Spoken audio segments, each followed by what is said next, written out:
Solar रूफटॉपमधून वीज निर्मितीवरती निर्बंध का किंवा 100% मिळणारा फायदा 50% वरती का येतोय हे सांगत असताना आमच्या या व्हिडिओचा रेफरन्स घेऊन सरकार आणि लोकल ग्रीड सप्लाय करणाऱ्या कंपन्या कसे आपल्या जनतेला किंवा ग्राहकांना फसवत आहेत हे स्टेप बाय स्टेप सांगण्यासाठी हा व्हिडिओ बनवला होता। या व्हिडिओचा संदर्भ जाणून घेण्यासाठी प्रत्यक्षात हा व्हिडिओ पाहणे गरजेचे आहे। आता या लोकल ग्रीड सप्लाय करणाऱ्या कंपन्या सोलर रूफटॉपवरच का गंडांतर आणत आहेत ते पाहू। हा या व्हिडिओचा भाग 2 असणार आहे आणि मागच्या व्हिडिओमध्ये सांगितल्याप्रमाणे प्रमुख 3 कारणांपैकी 2 नंबरचा कारण म्हणजे आर्थिक व्यवहार असणार आहे। सोलर रूफटॉपमधून कोणताही आर्थिक फायदा ना लोकल ग्रीड सप्लाय करणाऱ्या कंपन्यांना आहे किंवा सरकारला।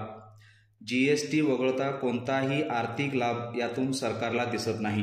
म्हणून सोलर पॅनलमधून वीज निर्मितीवर निर्बंध हे फक्त रूफटॉपलाच, कारण सोलर पॅनल हे फक्त रूफटॉपचेच ग्राहक वापरतात का तर नाही। आता यामध्ये सोलर पॅनल हे युटिलिटी स्केल सोलर प्लांटमध्येही आहेतच, पण तिकडे असे निर्बंध नाहीत, कारण त्या ठिकाणी लागलेला जो पैसा आहे तो सर्वसामान्यांचा नाही, मग कोणाचा आहे हे वेगळं सांगायची गरज नाही। मग या युटिलिटी स्केलसारख्या प्रोजेक्टमधून तयार होणारी वीज विकली जावी, त्याला कोणताही अडथळा होऊ नये म्हणून या सर्वसामान्यांच्या रूफटॉपवरती गंडांतर आणायचं, त्याला असे नियमावली तयार करायची की ग्राहकांना सोलर बसवणं परवडणार नाही। आता या व्हिडिओमध्ये सांगितल्याप्रमाणे किंवा यांच्या म्हणण्यानुसार सोलरची वीज दिवसा अतिरिक्त तयार होत आहे, त्यामुळे रूफटॉपवर निर्बंध येत आहेत। मग युटिलिटी स्केलमधून काय रात्री वीज तयार होते का तर नाही। मग सोलर रूफटॉपवरच निर्बंध का तर युटिलिटी स्केलमधील वीज लोकल ग्रीड सप्लाय करणाऱ्या कंपन्यांना विकता यावी यासाठी रूफटॉपसारख्या एंड युजरच्या सिस्टमवरती गंडांतर आणायचं, कारण ना त्याचा सरकारला फायदा आहे ना लोकल ग्रीड सप्लाय करणाऱ्या कंपन्यांना।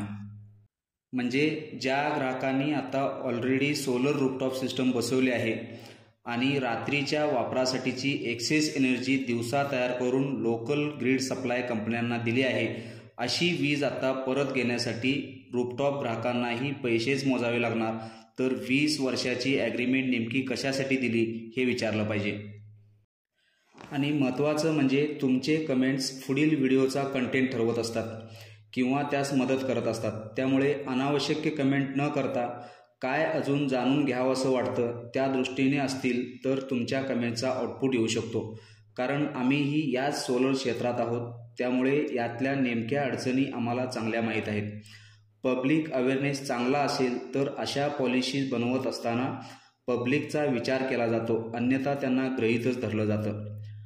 आता सध्याच्या या निर्बंधाच्या याचिकेवरील अंतिम निर्णय अजून कोर्टाचा आलेला नाही, काय निर्णय असणार आहे ते पाहू।